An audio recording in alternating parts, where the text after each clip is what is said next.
Hi, everyone. Good afternoon, and welcome to this Birds of a Feather session on online education, surprises, and insights.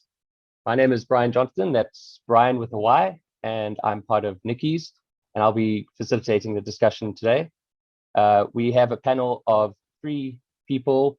Unfortunately, one of our panelists is running late from the US, but I'll start by just giving a brief overview of what this panel is going to be covering. We're going to be discussing online education. We have some insight from some very experienced online educators on the panel, and we're hoping that we can have an open discussion. We'll have each panelist share a bit about themselves and also their journey through online education, and then we'll open it up to a general discussion. If you have any questions that you'd like to pose to the panelists, you can raise your hand, you can type it in the chat. We just ask that you withhold your questioning until they finish their initial presentations, which will be about 5 to 7 minutes per person, but then after that, it's basically a free-for-all. So the people that we have currently online are Verena from UCT. Verena works with my wife at the C Bio group, and she also sends a lot of dead fish to my son to play with. And then we also have Ben Morse. He is a member of EPCC, and he facilitated my entry into a master's program at EPCC before I moved on to Georgia Tech, which is nothing personal. And the third panelist is David Joyner, who's not here at the moment, but he is the executive director of the Georgia Tech Online Master's Program, and currently the only thing standing in my way from getting my degree. So with that, I will open it up to ladies first. Verena, would you like to give us a brief introduction and share your presentation? And then Ben, we'll move over to you. Sure, thanks so much.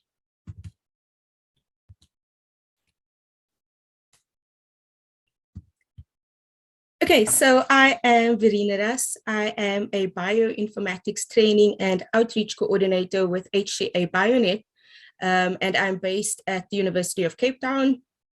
Now, I won't go into any great length about what HCA BioNet is and what we do, but just put simply, HCA BioNet's main mandate is to just increase capacity for bioinformatics analyses across Africa. And we do that in a variety of ways. Training is just one of them. And we realized very quickly as we progressed with HCA BioNet that face-to-face workshops were not going to cut it. Face-to-face workshops, we train 20, maybe a maximum of 30 people, but with us having roughly 28 nodes that are spread across Africa, it was really difficult to reach all of them via face-to-face training. And so we decided to start developing this model, which we term the multiple delivery mode training model. And what this model does is combines face-to-face training with online learning as well as distance learning. So face-to-face training would be face-to-face classrooms that are actually situated at each node. The online training component composed of, an online learning management system. And the distance learning component obviously was because all of us were connecting sort of across Africa to trainers that were also spread across Africa. And so trainers would pre-record lecture content, they'd make practical exercises available. Classrooms would then complete those exercises, go through the module content and complete it as a face-to-face classroom. Within those classrooms, we also had support. So we had coordinators, we had teaching assistants and systems administrators to support that. But to make it easier on us initially, we started with a lot of online tools. So our training, although very practical, still made use of predominantly online tools. And that was just to remove the sort of infrastructure component from things initially to just see if the model would work. And the model worked well. We now reach over 1,000 participants per year across 50 classrooms in parallel. We run the course once a year. It goes on for about 3.5 months and we cover about 6 modules. But we realized very quickly that just using online tools was obviously not enough. We do work with big data. And so the need to move to advanced training was quite high. And so we actually modified this model slightly, or rather not slightly, quite a bit. But for the advanced training, we employed all of those basic sort of structures within the training as well. So we had our face-to-face classrooms, our distance learning, our online learning management system. But now we were wanting to just do real world analyses on real data.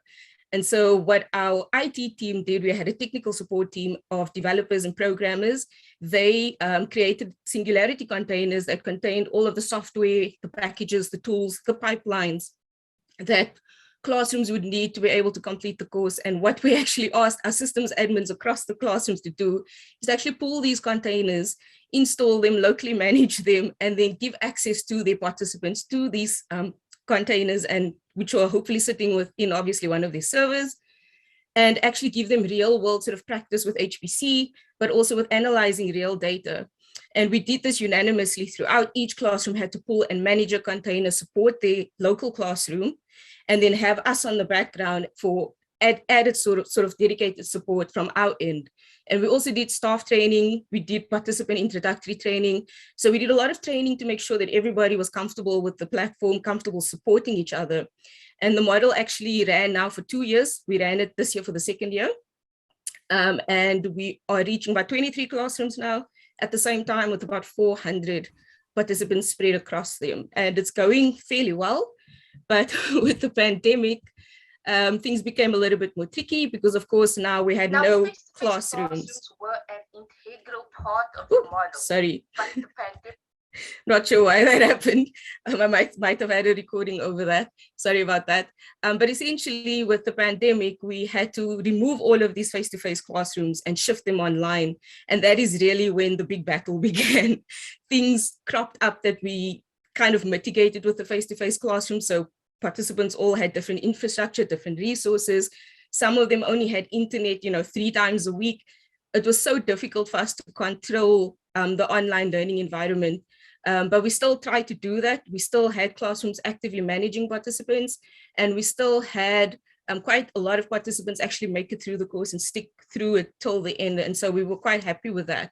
But what it did show us is that the face-to-face classrooms are really key within the model. Removing them completely was a bit of a catastrophe because we removed the standardized learning environment, standardized infrastructure, standardized everything. And everything became very unstandardized. And that was very difficult to control from our end for the core team. Although the learning management system does mitigate a lot, it doesn't mitigate everything. But essentially, that is just a little bit about our experience. I'll stop there. You're always welcome to probe a little bit more during the discussion. But that is essentially how we've managed to reach multiple countries, multiple classrooms across Africa at the same time over the last few years. And we've been doing this for about 7 or 8 years now. And it's been going quite well, in my opinion.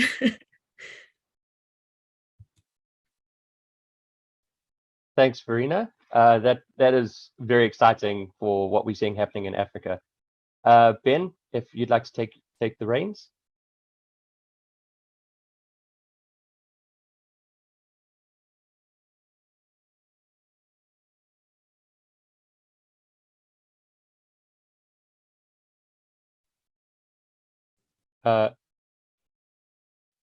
Sorry, my Zoom has slightly frozen on me. This is what we call an online surprise. Indeed. Yes. Is my screen is sharing correctly though, right? Yeah, I Good. can see your title page. Good. I'm not quite sure what happened there. Zoom is basically unresponsive, so apologies if I suddenly drop out. Yes, thank you for the introduction. So my name is Ben Morse. I am the Postgraduate Programs Manager at EPCC, which is the Supercomputing Centre at the University of Edinburgh in Scotland in the United Kingdom. As Bryan said at the start, he is actually very much a part of how I'm here today, and I'll say a bit more about that in due course. I'm from a non-technical background, so I came to Edinburgh to do a degree in classics. So I have a different perspective to many academic colleagues, but I joined EPCC from the university's vet school, which has been one of the university's sort of pioneering departments in online learning. They've run kind of professional development courses for a very, very long time. So when I came to EPCC in 2017, I very quickly discovered that there was a lot of fertile ground for the potential to do a lot of stuff in the online learning space. So EPCC has had an MSc program in high performance computing since 2000, 2001. As we approached our 20th anniversary, we had increased our numbers steadily from 25 when I joined in 2017, all the way up to 70 in 2019-20, which was a little bit more than we wanted. So we've decided that 50 is the ideal for on campus, but we also wanted to continue to scale our ability to offer educational opportunities without going on campus. So at that point, I joined the department in 2017. In late 2017, Bryan gets in touch and asks about the possibility of doing our MSc program remotely or via sort of occasional visits. All in all, we ended up coming to the conclusion it just wasn't going to be possible with the way that university regulations were at that point, in the way that it would need to happen. But it picked up on something that I had mentioned in my interview at EPCC, that online learning was very much a possibility. We were already collaborating with the Data Science, Technology and Innovation program here at the university. I already had good contact in the College of Medicine and Veterinary Medicine, in which that MSc was then run, and from my former colleagues at the Royal Dick School of Veterinary Studies. One of the first students who was on the MSc when I joined EPCC was Dr. Andy Law from the Roslin Institute. Now, he works on the original Dolly the Sheep team.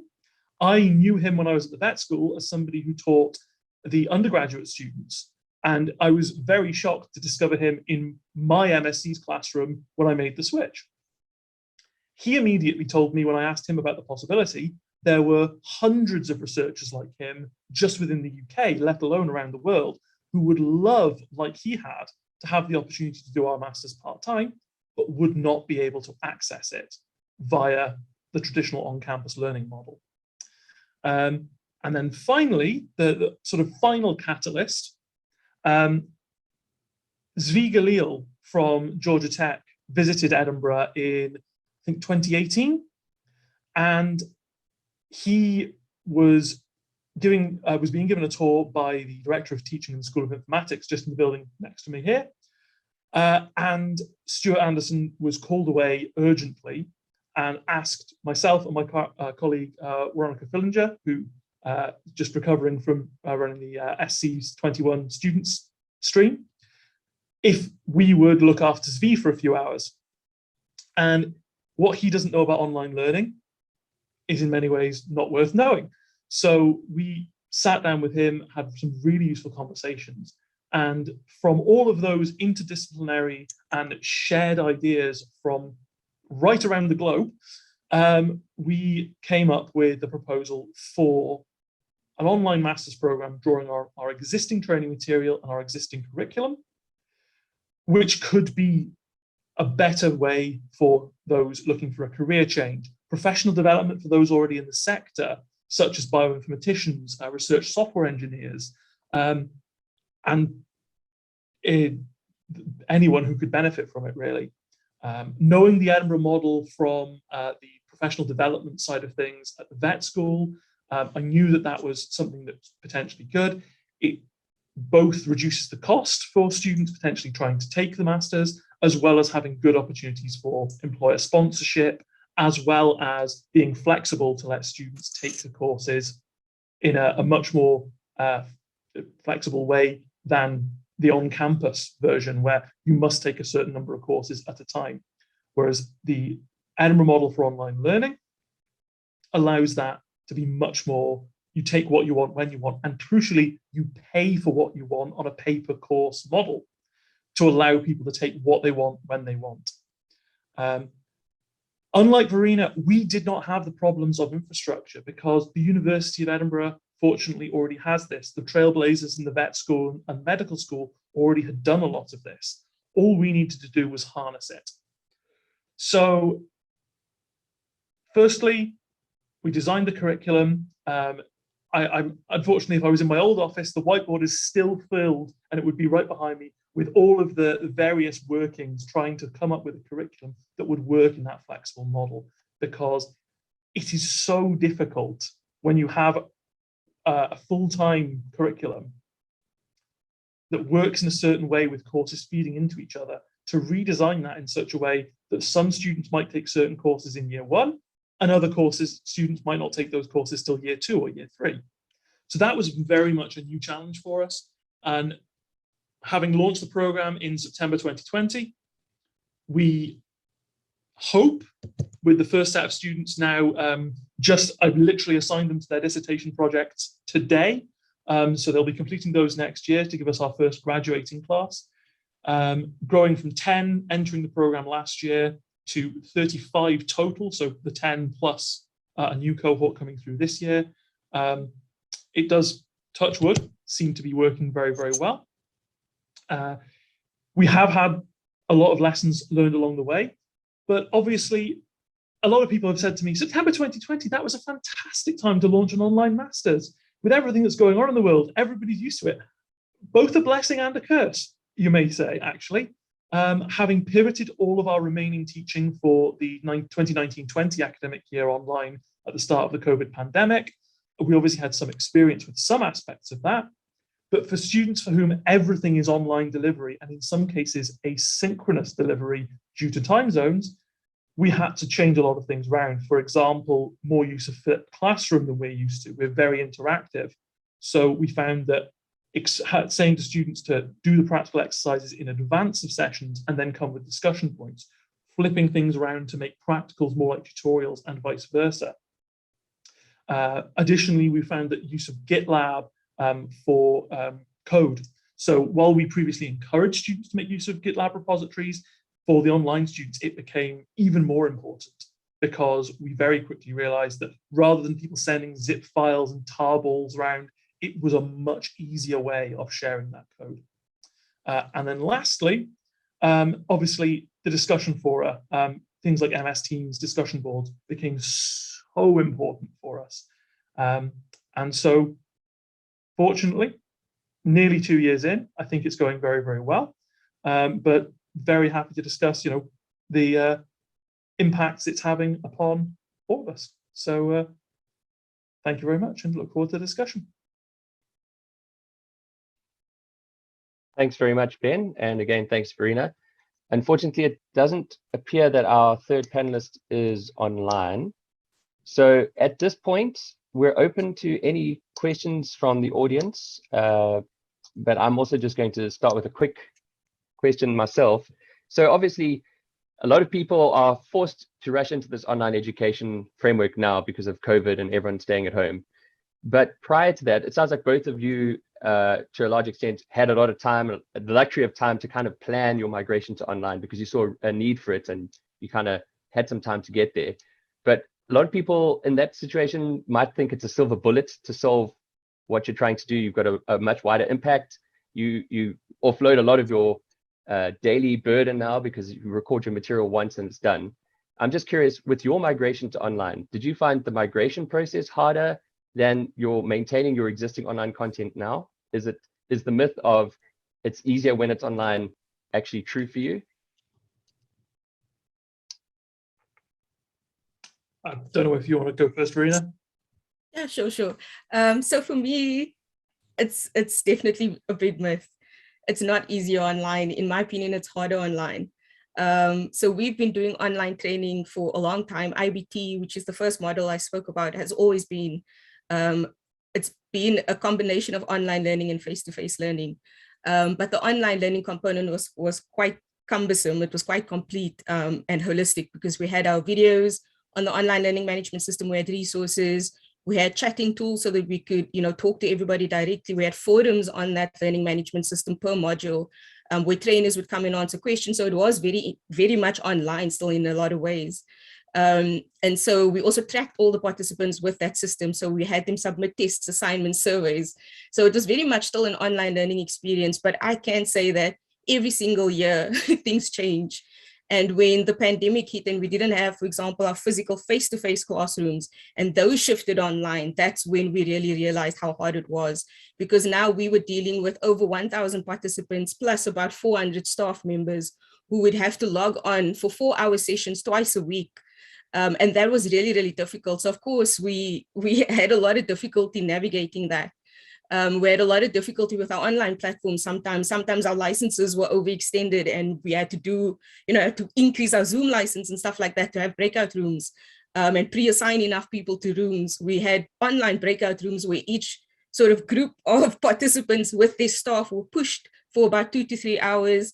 They could work together as a group, still get support, and then they were pulled back to the main room for Q&A with the module trainer then at the end of every session. So it was still a very complex model, and it helped mitigate a lot of things. But even with all the things we did, we couldn't mitigate everything. So for example, we work in Africa, so a small example is obviously everybody knows internet speeds differ quite a lot.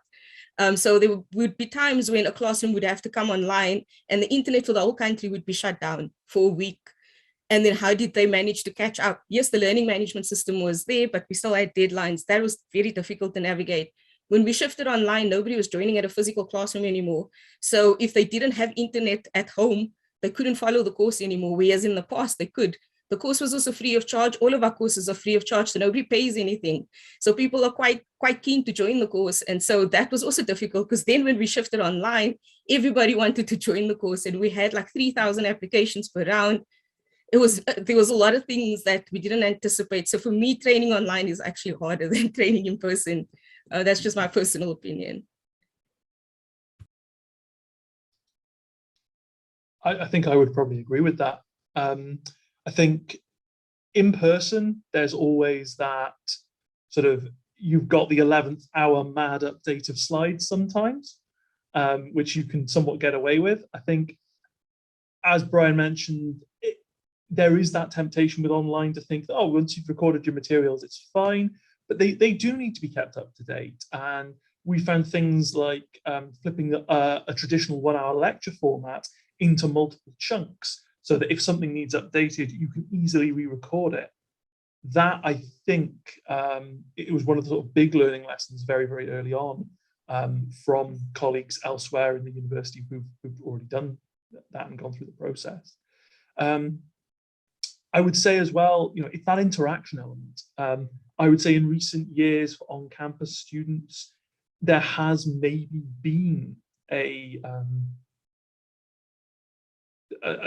reticence in some cases to sort of ask questions. And one phrase that I occasionally hear is, I don't want to look stupid in front of the professor, which, is obviously such an important part of learning. You do learn by making mistakes and by doing something that isn't right, and what an expert in the field might, in unfortunate terminology, sometimes call stupid, but it's not. Online learning, you've got that doubly, because whereas in person, if somebody's not in the room, they're not engaging. But if they are in the room and are not asking questions, you at least have the opportunity to engage them. Whereas online, you never know sometimes if somebody is not attending sessions, not watching recordings, because they're going to do it in a big, catch up all in a weekend, or if it is a case of they are really struggling and falling behind, and it is very difficult for students to sort of disappear into the ether. I would say our dropout rates for online courses now for our MSc program as a whole, definitely thus far very, very strong in that respect. But for courses that we've run in collaborative programs elsewhere in the university, we do see quite a high dropout rate compared to what we're used to for on campus. So I think there are more requirements in that regard to maintain and actively try and foster engagement. And I see Andrew's question in the chat sort of picks up on that as well. And I think the answer there is, if I had a silver bullet, we would all be finding life a lot easier. But I'm afraid I don't have a silver bullet there. I know what has worked in some courses, but I also know that that same thing hasn't worked in other courses. We are fortunate to see David has joined. Unfortunately, there was a confusion with daylight saving, but it is David's first time in Africa, so I know that he'll realize now that we're all pretty chilled in African time. So welcome, David. If you'd like to share your slides, and then we can carry on with the discussion after that. Yeah, absolutely. Oh, changed my screen when I did that. There we go. Yeah, I apologize that I was late. I was just sitting here thinking, oh, I'll just sign on half an hour early and we'll have plenty of time. And then I signed on and Brian was like, hey, you're here, right? 20 minutes ago. Nope. So I apologize. I'm like, this is my cat Rosie. She likes to join every meeting I'm in. So I'll be brief. Just about me real quick. I'm Executive Director of Online Education and OMSCS in Georgia Tech's College of Computing. OMSCS stands for Online Master Science Computer Science. I'll talk a little bit about that in a second. I teach 5 online classes. I'll skip that. Written a couple books about that. And I run the Learning at Scale Steering Committee conference. That's a conference that looks at different ways we learn at scale. Imagine that. So that's a little bit about me, just to give background on what things I might have something to babble about. Just real quick. So our online MSCS program, the thing that I spend most of my life thinking about, we launched in 2014. As of this semester, we have about 11,500 students, 15,000 seats, meaning if a student takes more than one class, there are more than one seat. We've graduated 5,000 students. We're the largest program we know of like this, and I teach more students than anyone else, I think, in the world. Although, please somebody tell me if I'm wrong about that, because I've been saying that for like 3 years, and no one's ever given me, told me I'm wrong about that. So I'm about to write it in a book. But if I'm wrong, I'd like to know. So if you know of someone who's teaching more than 8,000 students a year, please let me know. But all of this is about scaling computer science education.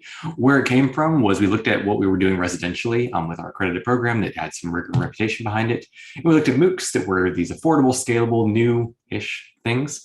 As I'm doing research, I'm finding more and more that nothing we ever do is new. It just finds its time. And so we found the way to find a balance between those two things. In many ways, it's very traditional. Students still apply to the university. They still enroll, pay tuition, all the normal trappings. Delivery is actually very similar to how it is on campus. They still do human graded assignments, participate in discussions led by TAs, and they meet the same graduation requirements. People talk about it as a MOOC-based master's program. In reality, it's far, far more similar than a traditional program than it is a MOOC-based program. What is unique is obviously the online nature. Not just that it's online, like distributed online, but we try and build it to take advantage of what you can do online. So online is a medium, not a mechanism. I've never actually said that before. I like that. Anyway, it's designed to be very affordable. So it's $540 per class plus $301 per semester. So it's about $7,000 to $8,000 for the entire degree, which by our standards is much more affordable. It's about 1/13 the cost of our on-campus program. What's interesting, I worked with an OMSCS student who was doing research on it, and he was from Nigeria and doing research on it and finding that what we articulated that what we define as affordable here is it's far from it in other areas of the world, because where he's from, a year of bachelor's education is $99 US. So the idea of $7,000 for a master's degree is still way out there. And so I think there's a lot we can do to try and localize and leverage local support to tailor things. The other defining feature is it's inclusive. We try to accept anyone who meets our minimum requirements, which has a lot of benefits to everybody. And it's built with working professionals in mind. It's not the, you have to sign on at whatever time it is right now, Monday, Wednesday, Friday, to participate. We're large. We just had our biggest incoming class, which I think we were starting to level out, and then COVID happened, and there's nothing better for affordable online education than a worldwide pandemic, because everyone wants to go back to school when you don't have a job, but no one has money because pandemic, and no one wants to move to Atlanta because it's a pandemic. So it was, it led to a admissions bump for us that I'm thinking will dissipate over time. Like I said, we've grown pretty linearly over time, started to balance out a little bit before COVID, and then COVID happened and there was that little bump at the end. I include this because one of our questions is always, aren't you afraid that the online program and affordability are going to cannibalize the on-campus program?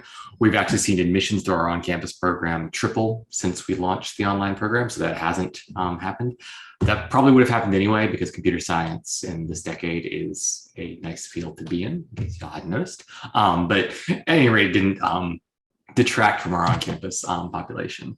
As far as what I'm most interested in now, in our online program, we pre-produce everything. And it's kind of over in this dedicated online space, which is great. And then there's the traditional in-person space, which is great. And very often those have been treated as two ends of a spectrum. I'm interested more going forward in how we build out that spectrum. So how we have cases where, okay, you can't be in Atlanta, but there's 25 other students with you in South Africa who all want to take this class together. Why don't you all get together in a classroom together and do the group work, do the collaborations, do the discussions together, because you have that critical mass local to you. Or you can't come to Atlanta, but you can commit to attending in person, so you can have that live interaction with instructors and things like that. So I'm interested in how we start to blur the line between online and traditional and really build out all the areas of that spectrum. So it's a book. So if you want to read more about that, there's the book and my face. So yeah. Thank you, David. So I see there's quite a bit of chat. Oh, okay, it's just people responding to some of the comments there. If you have a question, Kevin, I know that you had your hand up. Would you like to take a second bite? Yes, thank you. And I think the last two slides that David just presented go straight to my question, which is based on our experience, online learning is not traditional learning. You have to do them differently. You have to have completely different ideas and expectations. And I'd be interested to know what you think as the biggest sort of surprises are around that, the biggest differences that people overlook. In other words, well, maybe the question could be phrased as, what are the myths about online learning, the things that people have wrong at this stage? Anyway, thank you. No, absolutely. I think that the idea of blurring those lines also helps to understand what problem we're even trying to solve there. Because I tend to agree, all my classes are online and asynchronous. And I love teaching that way because I like viewing course development very much as software development, where I can very carefully look down and lay out things and build out the individual modules and then come back and revise and have that revision carried forward over time. I don't like the performance art component of presenting live. That's never been my strength, as you might be able to tell right now. I tend to digress a lot. I think some of the challenges we've found have been along the lines of, we invest a lot of money into producing a really good course once, which makes a lot of sense. That if I know 5,000 students are going to take this course over the next 3 years, I can justify investing some resources, getting a dedicated video producer, getting some dedicated support for it, knowing that it's going to be distributed over time and it's going to lead to everybody having a better experience. One of the challenges we've run into there, especially in domains like this that tend to change pretty fast, is that it's not just a matter of student attention, but it's also a matter of how durable the material can even be. We have one course that's basically always under redevelopment and revision because the field is changing so fast. And so you don't have that kind of relationship. What you do have is this notion that every semester, John Duke is the guy's name, is teaching the class in person. And for that, he's not going to get up there in person and present outdated content the way you might say, well, this video is a little bit outdated, but I can get by with it for one more semester. So by leveraging that thing that's already happening, my hope is that one of the problems we can solve is helping keep things more passively up to date. I think the other place though where you're exactly right is that building a good online learning experience, in some ways, if you mess up what I just described, you end up just doing a very traditional distance learning model that's been around for decades, where it's just, there's a camera in the back of the room, and if you can't be here and live, you attend via the camera. What I'm most excited about is what we're seeing more and more with, especially post-COVID, where everyone kind of got some experience doing this, is build a really good online experience, knowing exactly what you just mentioned about building a good online experience can be different. And then if you also still have that in-person component, use that for the things that you can really use that well for, like those live discussions, the group work, things like that. But if you're using your live synchronous sessions to get in front of everybody and talk for 40 minutes, it's probably not a good use of the only time when you have everybody in a room together. That's when you should be having them discuss. So if you can distribute it, and that's one of the ways I think about distributing, is distribute what we usually do in the classroom to this asynchronous component as well. So you can then leverage that in-person component for other things, which has the added benefit of, for those students who can't be there in person, they still can have access to something. And ideally, they can have some access to something that's worth the same credit and credential and degree credit and everything like that. they miss out on an opportunity to have those live discussions, but that isn't something so fundamental that you wouldn't give them a letter grade for it. They just have to, work a little more independently or a little bit separately. So I think I'd agree with a lot of what David's just said. I think the thing that we find is the biggest misconception, maybe some cases, is there's sometimes a reticence in those unused to online learning to, for example, for students taking dissertations online, there's that sort of hesitancy initially of, are these students the same standard as what I'm used to? And in actual fact, I think we've always seen it with part-time students on campus who may be coming from a more mature education background or returning to education. They're able to bring that kind of more professional approach. And in some cases, that's almost as valuable, if not more valuable. And especially with masters in general, for us, we find what somebody comes in with is in some cases as big a component as what we're teaching them. Because everyone will come in, especially in an area like HPC. HPC is such an interdisciplinary area that fostering those interactions between people and having a software engineer talking to a computational physicist, talking to a bioinformatician, they can have so many different approaches to a problem. And some of the conversations that pop up on my Microsoft Teams app on my phone, well, there was a great one at 11 o'clock last night when my fiance is going, stop looking at your phone. But it was a really interesting conversation. And I really wanted to get involved in it. All about, one of them's built a little Raspberry Pi cluster, and they could get their code working on that, and they could get their code working on Archer 2, the new national service here in the UK, but they couldn't get it to work on Cirrus. That was the main one we use, which is the national tier 2 service here in the UK. And it was interesting discussions about that. And have you tried this? Have you tried? The students were learning from each other before any of us managed to get in the door. And it's those interactions which I would actually, in some cases, take an online student over an on-campus student for certain things. I think a lot of our faculty found the exact same thing in researchers and things like that. One of the examples of that is we hire a lot of teaching assistants. We have 450 teaching assistants this semester. And when we started, we only hired from our on-campus population to TA the online student body. We found that, first of all, that didn't scale. We didn't have enough on-campus students, and we don't have 450 on-campus students. So even if every single one of them TA'd an online class, we'd still run out. But more importantly, we found out before long, online students who were interested in being TAs were better at it, partially from this professional background, partially because they actually understand what it's like to be an online TA. But they're really doing it for the reasons that lend itself to good performance. It's for giving back to the community and things like that.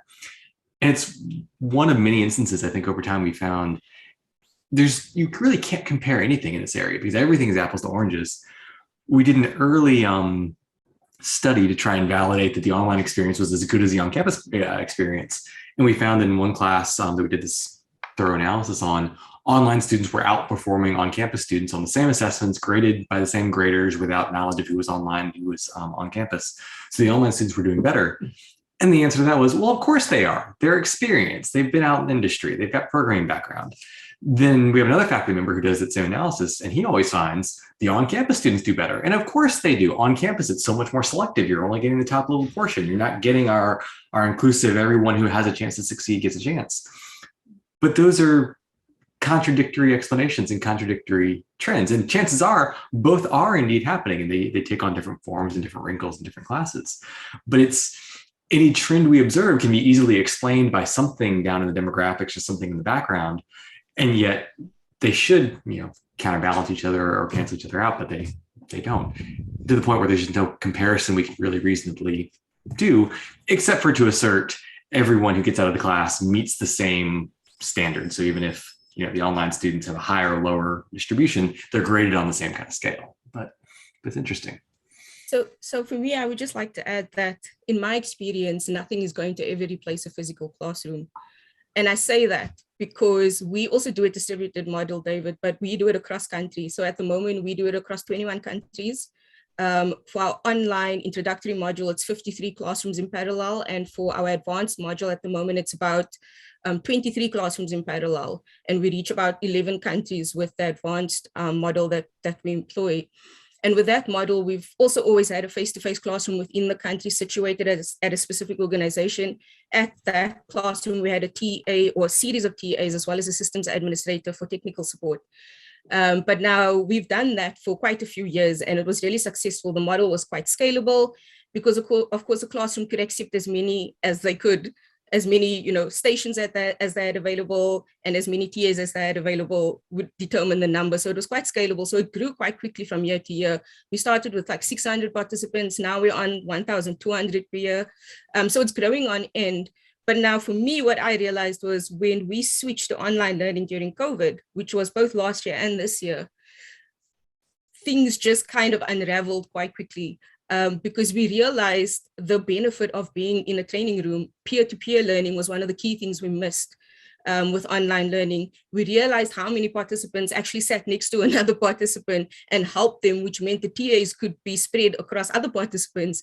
But now online, we had maybe 1 or 2 TAs helping 30 people at the same time. How do you get that one-on-one level of attention? And peer-to-peer learning was almost non-existent.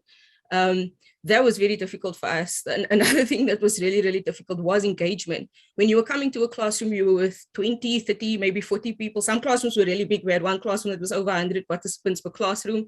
And they could engage because they were all together. We could divide them up into groups. They could sit together. They could work through a practical exercise. But now they were all alone. And that was the one key thing we got in our feedback surveys was the course was lonely. Although we had Q&As twice a week, for 1 to 2 hours. For the advanced model, everybody was online for 4 hours twice a week. And we would split them into breakout rooms. They'd work within the classrooms. We'd bring them back. We'd have a Q&A. It was very interactive. Even they said it was very, very lonely. The difficulty for me was also that when you were trying to help troubleshoot, it was such a nightmare with the highly technical courses. I mean, I remember people sharing screens and you couldn't see that a comma was out of place. And so you could never help them get the code to work because it just wasn't legible. Silly things like that happen. And us being in Africa, a lot of other things happen. So for example, when we did have face-to-face classrooms, we'd have protest breakout at a certain classroom and the classroom would be shut down for 3 weeks and they'd miss 3 weeks of a 3-month program. Very, very difficult to recover from that. Although our online learning management system did mitigate that slightly, we still didn't actively manage course. So we had weekly deadlines, weekly module assessments that were timed, right? And so we could track who was actually submitting assessments, who was falling behind. We could give classrooms access to their groups. They could actively track their participants as well. But nothing could prepare us, in all honesty, for online learning. And what I really realized was we really missed those physical classrooms because they really were standardized learning environments. Many of the participants we had on the course before didn't even have a laptop. And by the end of the course, they were doing Linux programming. So we missed them completely with online learning. We missed a huge chunk of people actually, because they didn't have tools to continue the course or join the course. And so for us starting to realize all of these things, we just realized that we can do the model online, but nothing's going to replace those face-to-face classrooms. And then I just started to become of this opinion that nothing's ever going to replace physical face-to-face learning, at least not yet in my experience. I think VR will take us a long way, but maybe not all the way as well. I think that's very similar to the discussion in the chat about engagement. And I think you're right. When you have people in a physical classroom with you, they're a captive audience and you're going to be here for 45 minutes no matter what.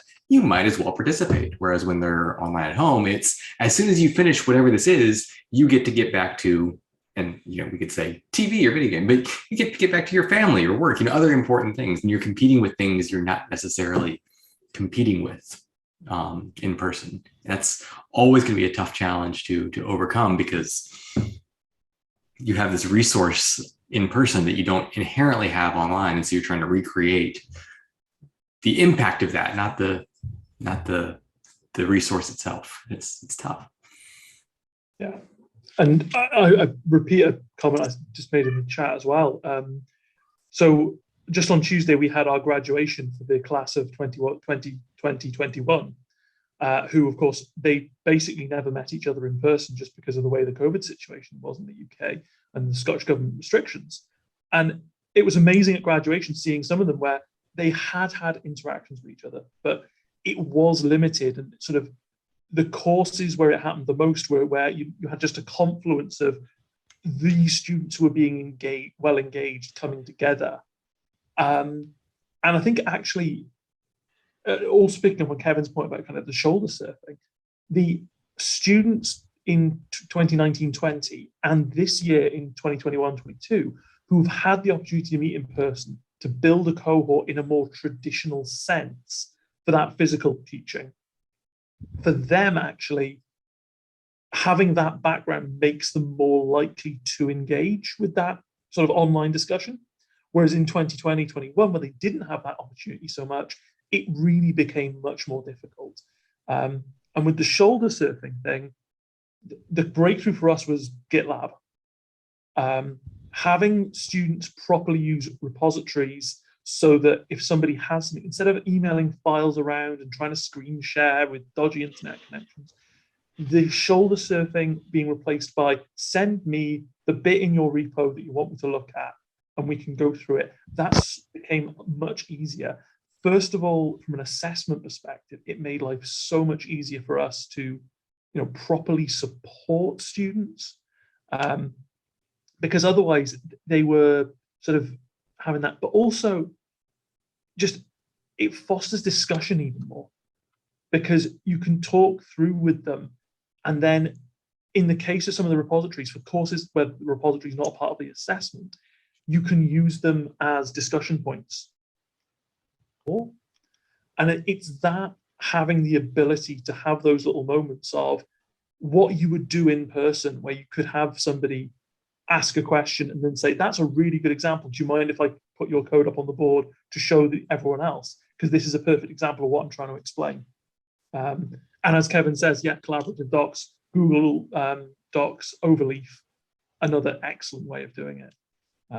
But yeah, so picking up on Roseanne's point about the difference in engagement, they are different cohorts. And I think online students in general, because they are accepting that it is an online program, they're more likely to get past that barrier.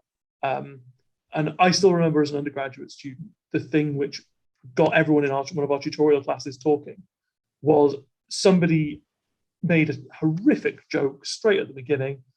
How heavy is a polar bear? Enough to break the ice. And that sticks to me to this day. You always need that. And I think online, the chances are you'll have someone always willing to do that from within the cohort. On campus, students, you can or you can't, and it just makes that difference. And when, as you say, it's that easier thing of I can get all the information and I can absorb it like a sponge rather than actually having to actively participate. It makes such a difference. That's a place also where scale comes into play. There was an article in, I think, Inside Higher Ed a couple of years ago that was no online class should be larger than 25 students, which shocked me because in my mind, no online class should be smaller than 100 students. Because what I found in the classes I've taught, if it's 100 or more, a community forms and they form their own identity, they form their own exchange. And if you go on the forum, chances are someone else is probably there as well. And you have that live interaction. When I've taught classes that were 25 or 50 or somewhere in there, the forum was just a bunch of people talking to me in parallel. And there wasn't a community, there wasn't crosstalk because there weren't, I think it's exactly what you said about there will be that person.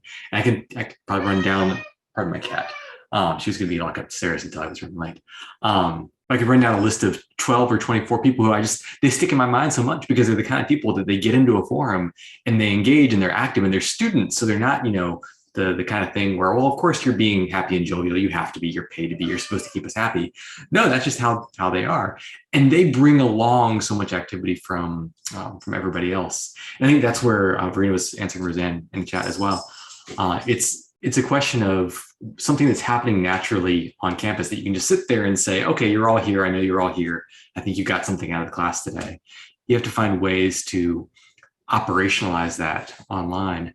A lot of classes do policies along the lines of, you have to post 3 times or respond to 2 classmates, which I really don't like those policies because I think people will do them, but that doesn't mean they're doing it authentically. And then you have like the 3 people who really want to find a conversation and no one's talking back to them because everyone else is just talking because they have to.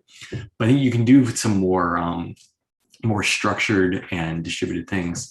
in my class, nearly every assignment nearly every assignment students do is sent out for peer review. So every week you're looking at 3 classmates from last week. You're not grading them. You give them a grade, but that's more of a feedback thing. We don't use your peer review to assign grades like some classes do. The point of it is, hey, look how other people address the same problem, and try and think about their approach. And what do you like about their approach? What do you dislike? Put yourself in the mind of someone criticizing something, not the mind of someone doing something. And by the way, you're not alone. Look at all these other people who've done the same thing, last week that you've done, and look at the interesting ideas they have. And it's, it's formalized, it's mechanized. You're paired with people automatically, so it's not kind of the forum, what's good posting habits kind of thing. But then you can structure it that way. In person, we would have them, get up and just say, hey, someone talk about your assignment. Online, you can't do that exactly, but you can do some other things to recreate the same function of it. Kevin, I recognize your hand. I just wanted to throw in a comment as well, based on, so I worked with Roseanne at UKZN. Ironically, I seem to know everyone on the panel and also in the audience. So Roseanne was asking, for those that aren't reading the chats, how you can keep students engaged. And that's what Ben and Verena and David have been addressing here.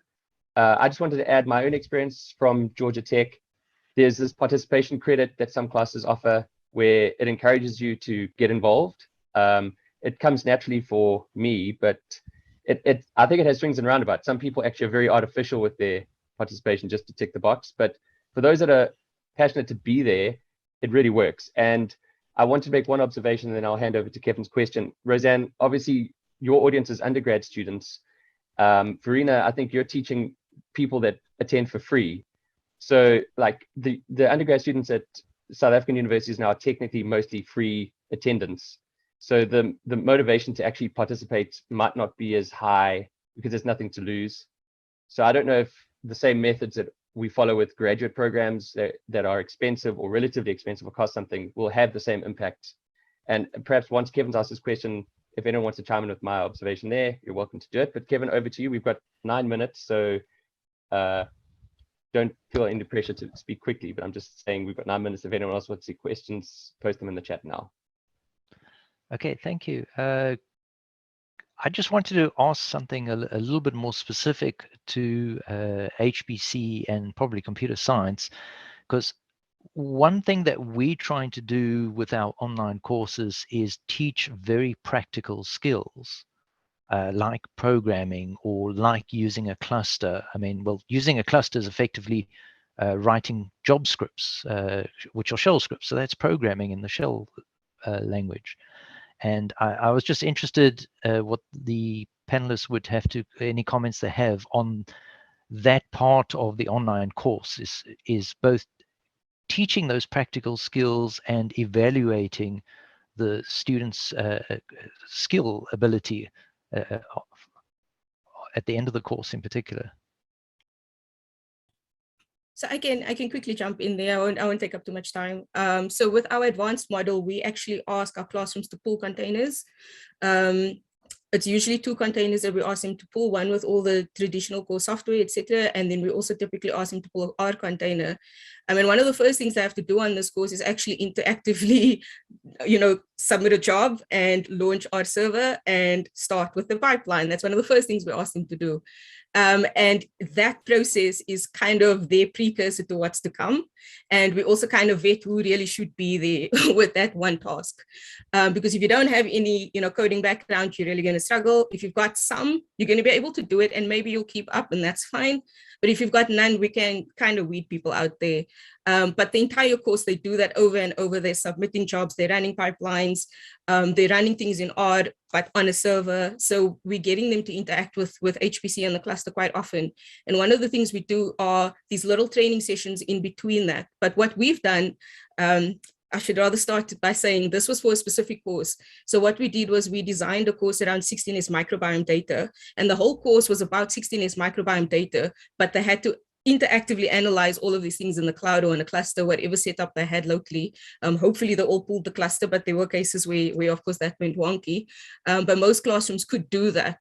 And so I think that whole experience was quite interesting because most classrooms actually got it running. The participants could access the cluster, they could run things, but there were those participants that really, really battled.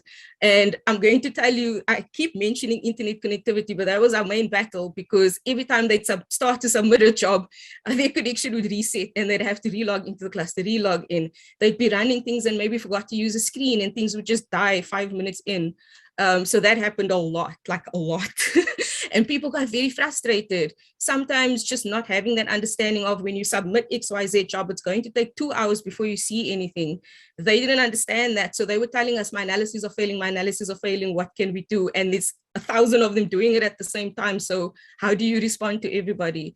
So there were lots of like little nuances which we started to pick up. And when we shifted completely online, that was even worse. Because then every time somebody needed help, you needed to log online, go onto Zoom, go onto Microsoft Teams and get them to share their screen and walk them through it. And each query took 20 minutes and you had 200 of the same queries, which each took 20 minutes. So that was really, really difficult. So for me, that was tough. But what I can say is we were quite impressed with the fact that we got it to work. All, classrooms installed the cluster and they're actually still using the software now. They scaled it up. Everything was quite scalable, to be fairly honest. So they're currently using it for analysis, and we thought that was impressive. And was actually our goal with the advanced model was to actually get them to get the software, install that, maintain the infrastructure while we can support them. And then once the course ends, they've got that there. They've got an experienced system admin who has worked with the cluster, has worked with some of the students already, and it's got that experience of support. So once the course ended, they could then use what they had locally to actually run analyses, help more participants, help more students, and they continue teaching even after the course ended, which we thought was a very great result. So it became sort of this ecosystem of a little community within our course as well. And we all support each other. We have a free help desk that HCA BioNet runs. So they still ask us for help. They ask us for help on how to install containers, how to update software, why is this package, why is it not working with this dependency, blah, blah, blah. So it's very interactive for us. And for us, we found that once the course ends, if we remain available for support, it usually does much better downstream as well. They still actually actively engage. They use the software. They actually use the content to reteach locally, which we allow because everything's created under a Creative Commons license for that reason. So we've managed to do quite well with the model that we have, but there are still difficulties. There are still, some speed bumps that we kind of have to try and iron out. Yeah, we have a we have a higher bar in terms of entry to the programs, being a master's, in that we don't accept people who don't have at least one of C, C++, Fortran, Java, or Python at a really competent level already. I think the issues do sometimes come down to what is competent in those things. I think the students who think that they are competent are often the ones who aren't, and the ones who think, oh no, I'm not competent yet, are often the ones who actually probably are. It's having that self-awareness to sort of realize how good you are or not, as the case may be. But yeah, we're obviously very, very hands-on. We're lucky that here at EPCC we host both the UK National Tier 1 service Archer 2 and National Tier 2 HPC service Cirrus that the students spend most of their time on. You do occasionally get the complete flubs. We've had a student just today sort of use 23 times the usual allocation that a student would get for the whole year just in the space of a month, which is a case of, if you put some dodgy code on there, it will burn your time quite a lot. So it's that trying to give them that sort of real life experience of you are running on a real HPC system with other real users, and you are going to be competing with them. So sometimes that is going to affect what happens to your jobs. We've had some file system issues because of some dodgy OpenFOAM being run by users elsewhere.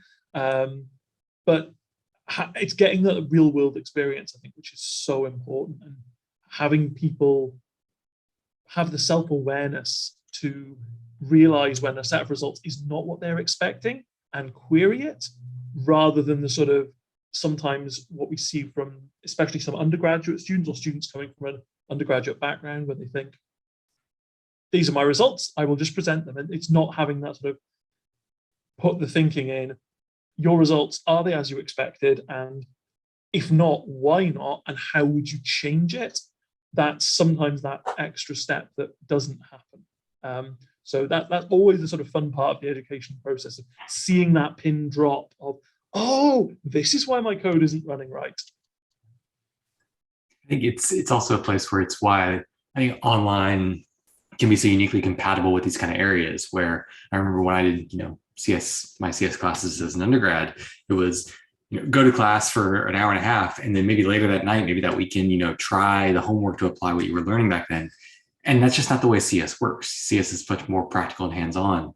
Whereas in the online environment, you can do the whole setup where you're going to watch this, 2-minute video, 2-minute, 3-minute presentation, and then immediately try what you just learned. And then if you don't get it, you don't have to move on. It's not the case of the lecturer has to keep moving on because the rest of the class understands it. You go back, you try again. If you need help, you ask for help right there in the context, as opposed to the class carrying you forward on its own pace.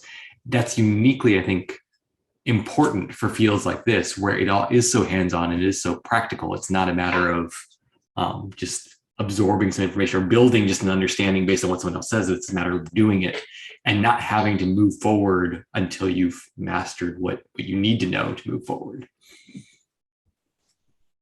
I would definitely say that's something about the asynchronous delivery that's probably even better, actually, because you do have that time to move at your own pace. Whereas, you can leave people behind in the synchronous delivery. That's definitely something we found, and it's where I really enjoy actually interacting with the online students for all that. Okay, everyone, I have to start wrapping up. So just my final comment to Ben's mention of asynchronous. I'm used to playing everything back at 2 times speed on my asynchronous lectures. So it's the first time I've heard David speak at normal pace. But also, if we'd done that with this, somehow we would have been able to fit in 2 hours on the panel. So anyway, I want to thank you all for being here, especially those that have traveled from afar, your first time in Africa. I hope you enjoyed it. Hopefully next time we can actually meet in person. If I can ask each panelist, maybe just for 10 or 20 seconds for you to share, if you had the ability to go back in time and speak to your earlier self about migrating to online, any word of advice that you'd like to give to yourself. And then after that, I will just close off, say thank you everyone for attending. The next channel buff after this, I think, starts at 4:30. But over to the 3 of you to share your final thoughts.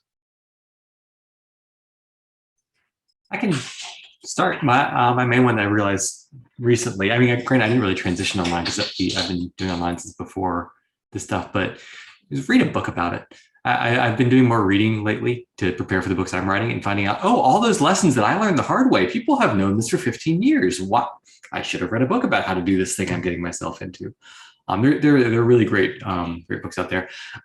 To a certain extent, reading about it is never going to teach you the importance of some of the things. I think a lot of the books tell you how to do things, but they don't really tell you why it's so important to do things a certain way. But there really are great resources out there. So read a book.